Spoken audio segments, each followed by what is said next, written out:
말라기 1장 1절에서 5절입니다. 여호와께서 말라기로 이스라엘에게 말씀하신 경고라.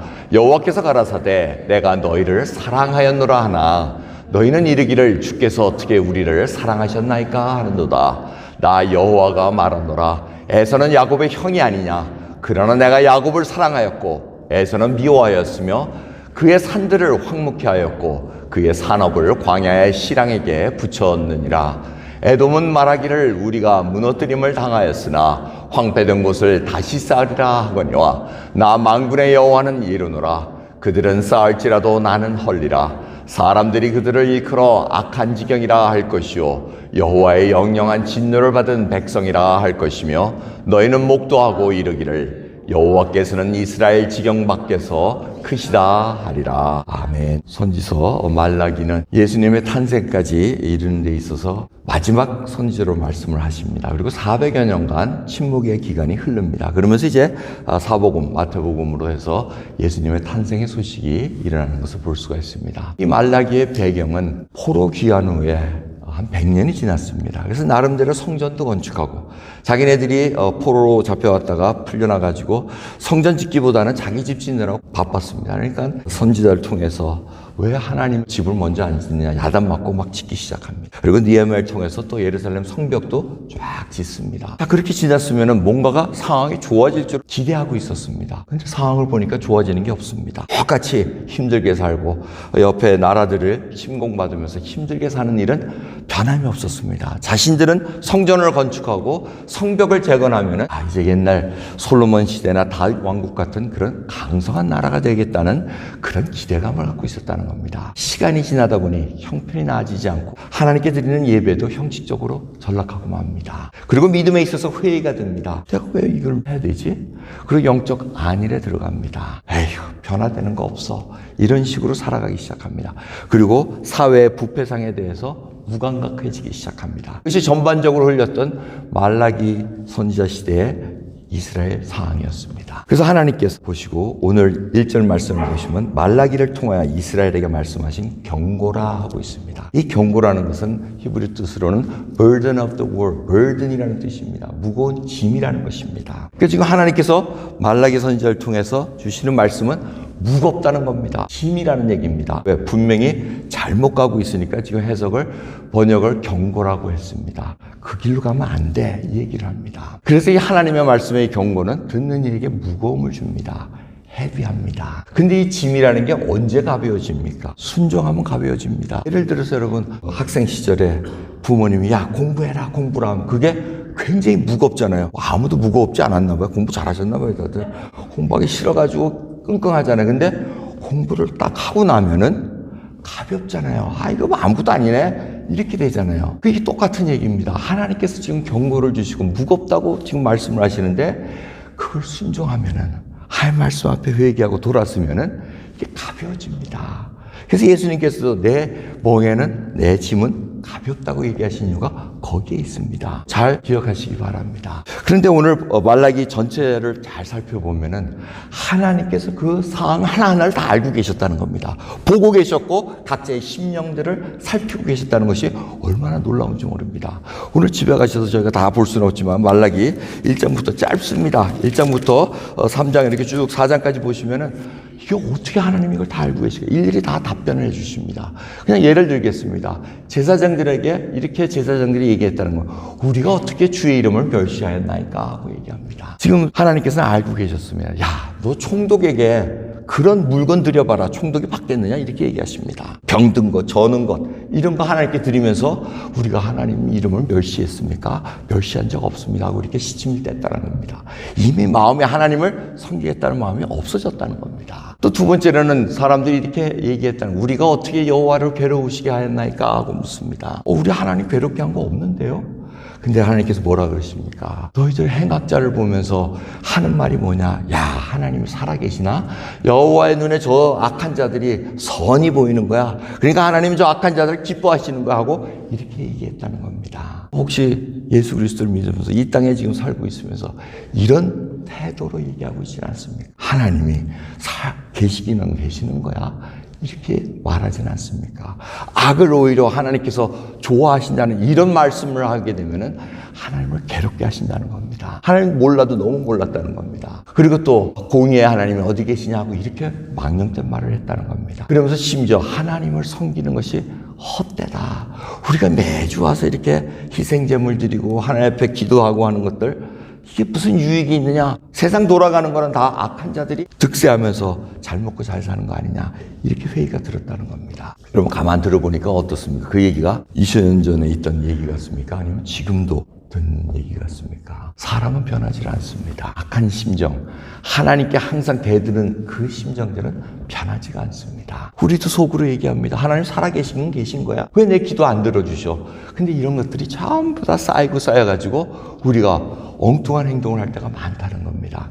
근데 말라기의 이 주제는 뭡니까? 하나님께서 메시아를 보내시겠다는 겁니다. 그리고 메시아를 보내기 전에 사자를 보내시겠다고 얘기합니다. 내가 내 사자를 보내리니 그가 내 앞에서 길을 예비할 것이라고 말라기 3장 1절에 말씀하고 계십니다. 결국은 선지 엘리를 보내시겠다고 얘기합니다. 세례 요한을 통해서 예수 그리스도의 탄생하신 것, 준비하신 것을 모든 것을 예비하겠다고 약속하고 계시다는 겁니다. 그러면서 이 말라기를 통해서 하신 예언은 400년 후에 이제 이루어지는 것을 볼 수가 있습니다. 근데 이 많은 사건들, 형편들을 하나님께 들으시면서 1장 2절부터 이 백성들에게 하신 말씀이 뭡니까? 사랑이라는 겁니다. 너희들이 그렇게 묻느냐? 주께서 어떻게 우리를 사랑하셨나이까? 하고 이렇게 묻느냐? 그럼 나는 이렇게 대답하리라고 말씀하십니다. 지금 백성들이 왜 이렇게 질문을 하는 겁니까?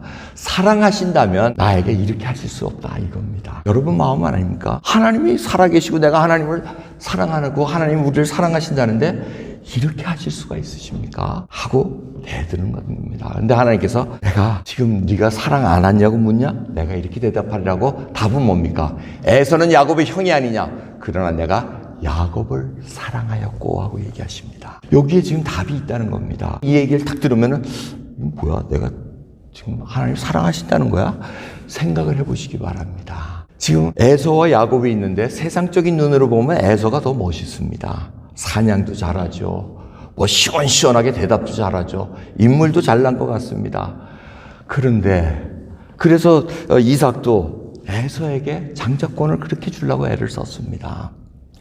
야곱은 어떻습니까? 반면에 이거 맨날 부엌에서 요리나 하고 앉아있고 엄마 사랑이나 받고 앉아있고 엄마 치마폭에 앉아가지고 여성다운 모습에 이게 무슨 장자권이 이게 글로 갈 수가 없을 거예요. 그리고 또 속이기도 잘 속입니다. 쓱싹쓱싹 하면서 거짓말하고 자기 편리한 데로 가가지고 이익을 취하고 뭐 이런 사람입니다. 어떻게 보면 세상 눈으로 보면 야곱보다는 에서가 더 멋있어 보입니다. 근데 하나님 뭐라 그러십니까? 에서가 형이고 장자라 그러지만 나는 야곱을 사랑했다고 얘기합니다. 이거는 우리가 이유를 모릅니다. 여러분이 만약 왜요 자꾸 물어보면 그건 하나님께 물어보시고 우리는 모릅니다. 하나님의 무조건적인 사랑이라는 것에 우리가 감격할 수밖에 없습니다. 택하셨다는 것, 여러분 하나님께서 우리를 택하시고 구원을 베풀어 주셨다는 것, 그것이 바로 우리에게 무조건적인 사랑이라는 겁니다. 여러분들이 뭐 인물이 좋아서 아니면 내가 하나님이 날 선택했기 때문에 내가 하나님께 이렇게 열심히 봉사하고 내가 이렇게 기도를 열심히 하고 헌금을 많이 하고 이게 아니라는 겁니다. 상관없다는 겁니다. 하나님 무조건적인 사랑으로 우리를 택하시고 구원 베풀어 주셨다는 것을 지금 알려주고 계십니다. 여기서 에서를 미워하셨다는 것은 아주 부여할 일이 아니고 내어버려 두셨다는 겁니다. 그리고 뒷 말씀들을 쭉 읽어보면 에돔이 에서의 후예들입니다. 에돔이 막 힘들게 합니다. 그리고 그들이 무너뜨립니다. 무너졌는데 하나님은 무너져서 세우질 않습니다. 이게 차이입니다. 구원받은 자는 하나님께서 무너뜨려도 다시 일으켜 세우십니다. 그런데 하나님께 택하시지 않은 자는 무너지면 그대로 놔둡니다. 그리고 그 도시를 그냥 시랑에게 넘겼다고 얘기하십니다. 시랑이라면 승냥이, 이리들을 얘기합니다. 날짐승들한테 그냥 내버려 둔다는 겁니다. 여러분 우리가 왜 예배드리러 옵니까? 왜 힘드는데도 하나님께 벗어나고 싶어도 왜 주일날 꼬박꼬박 예배드리러 옵니까? 바로 이 무조건적인 택하신 사랑 때문에 우리가 올 수밖에 없다는 겁니다. 이게 놀라운 신비고 하나님의 사랑이라는 겁니다. 거기에 감격 안 할 수가 없습니다. 예배드릴 때 스바냐 3장 17절을 부를 때 예배드리는 자 하나님께서 너무 기뻐하신다는 겁니다. 그 찬양 한번 다시 불러보십시오. 조용히 불러. 예배드리는 그 자리가 바로 하나님께서 기뻐하신다는 것. 하나님이 콧노래를 부르시면서 내 아들 예수 그리스도를 통해서 구원을 베푸는 내 자식이 지금 나를 향해 감사와 찬양을 드리는구나. 여기에 하나님이 감동을 먹는다는 거. 여러분, 그러한 사랑을 우리가 받고 살아간다는 겁니다. 이 에서는 끝까지, 에돔 이 족속은 끝까지 괴롭힙니다. 이스라엘 백성들을 출애굽해서도 괴롭히고, 우리 그 땅 좀 지나갑시다 하니까 안 돼. 이런 아주 형제 나라임에도 불구하고 봐주질 않습니다. 근데 다 무너집니다. 느부갓네살 왕을 통해서 에돔 족속이 쫙 무너집니다. 여러분, 페트라라는 그 유명한 도시가 있습니다. 시리아 이쪽으로 쭉 가보면 그 페트라가 문명이 대단했다 그러면 그게 바로 에돔 족속입니다. 거기에 있던 문명들을 다 무너뜨리시면서 없어진 것 같은데 또 로마 제국이 와서 또 이렇게 세웁니다. 그러면서 그 이두메 사람 헤롯 왕이라고 여러분 기억나시죠? 예수님 태어났을 때 다 죽이라고 명령했던 그 자가 바로 에돔의 족속입니다. 그러니까 악한 자들은 어떻게든지 그거를 또 이용하려고 그럽니다. 끝까지 메시아를 죽이기 위해서 이 에돔 족속은 하나님을 대적하는 자들입니다. 여러분, 이것이 바로 무서운 악한 마귀의 계계들이 항상 있다는 것을 잊지 말아야 됩니다. 오늘 이 사랑에 관한 얘기입니다. 여러분, 하나님의 사랑을 어떻게 맛보고 계십니까? 요한복음 15장 13절부터 보면은 주님께서 이렇게 얘기하십니다. 사람이 친구를 위하여 자기 목숨을 버리면 이에서 더 큰 사랑이 없나니 너희가 나의 명하는 대로 행하면 곧 나의 친구라고 말씀하십니다. 예수님께서 우리를 위해서 십자가에 자기의 생명을 내놓으셔서 우리를 살리셨다는 것, 이것이 바로 더 큰 사랑이 없다는 겁니다. 그래서 여러분, 예수 그리스도를 믿고 살아가는 데 있어서 형편이 뭐 안 좋다, 뭐 어떻다 이렇게 불평불만이 나올 때 십자가에서 돌아가신 예수 그리스도를 바라볼 수 있어야 됩니다. 그거 놓치는 순간 우리는 우리 왕국으로 자꾸 초점을 맞춥니다. 성경 계속해서 우리에게 하나님의 사랑을 알려주고 계십니다. 로마서 5장 8절을 보면 우리가 아직 죄인 되었을 때 그리스도께서 우리를 위하여 죽으심으로 하나님께서 우리에 대한 자기의 사랑을 확증하셨느니라고 말씀하십니다. 자, 예수님께서 우리를 구원기 위해서 십자가에 돌아가시고 부활하시고 다시 오실 주님으로 등극하실 때 그것이 바로 하나님의 사랑이라는 걸 잊지 마시기 바랍니다. 그럼 오늘 우리가 이 성찬식을 하는 이유도 바로 거기에 있습니다. 하나님의 사랑을 잊지 말라는 겁니다. 언약의 백성으로 다시 살아가는 데 있어서 여러분, 그 하나님의 그 놀라운 징표를 놓치지 말아야 된다는 겁니다. 근데 저희들이 사는 동안 어떻습니까? 형식주의로 빠지기가 쉽습니다. 매달 세 번째 주에는 성찬하는 거지. 그냥 주는 거 그냥 먹고 그래 뭐 앞에서 저렇게 기도하니까 그런가 보다 하고 넘어가는 게 아닙니다.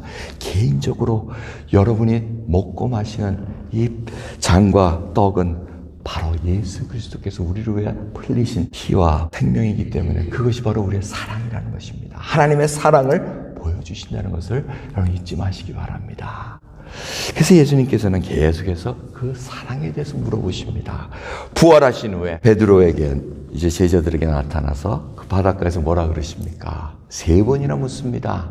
3번째 가라사대 요한의 아들 시몬아, 내가 나를 사랑하느냐 하시니 주께서 3번째 내가 나를 사랑하느냐 하심으로 베드로가 근심하여 가로되 주여 모든 것을 아시오매 내가 주를 사랑하는 줄을 주께서 아시나이다. 이런 이 말씀 가지고 설교 많이 들으셨을 겁니다. 뭐 아가페냐 뭐 필리오냐 뭐 여러 가지 사랑 뭐 그걸 다 떠나서 지금 3번을 물어보십니다. 물어보실 때 시몬아, 그것도 베드로 이름 전에 이름을 부르십니다. 네가 예수 그리스도 믿기 전에 이러한 자였다. 이러한 자를 통해서 네가 지금 예수님께서 물어보시기를 네가 이것들보다 나를 더 사랑하느냐 묻습니다. 여러분, 주님께서 이렇게 물어보실 때 어떻게 대답하시겠습니까? 정말 그렇습니다. 베드로 대답 못합니다. 그러면서 계속해서 주님 사랑하신지 아시지 않습니까? 근데 3번이나 묻습니다. 내가 나를 사랑하느냐?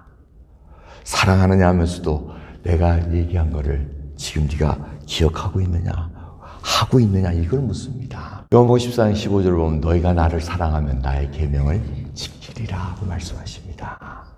아까 기억나시죠? 경고, 무거운 짐. 하나님께서 우리에게 계명 주신 것은 무거운 것이 아닙니다.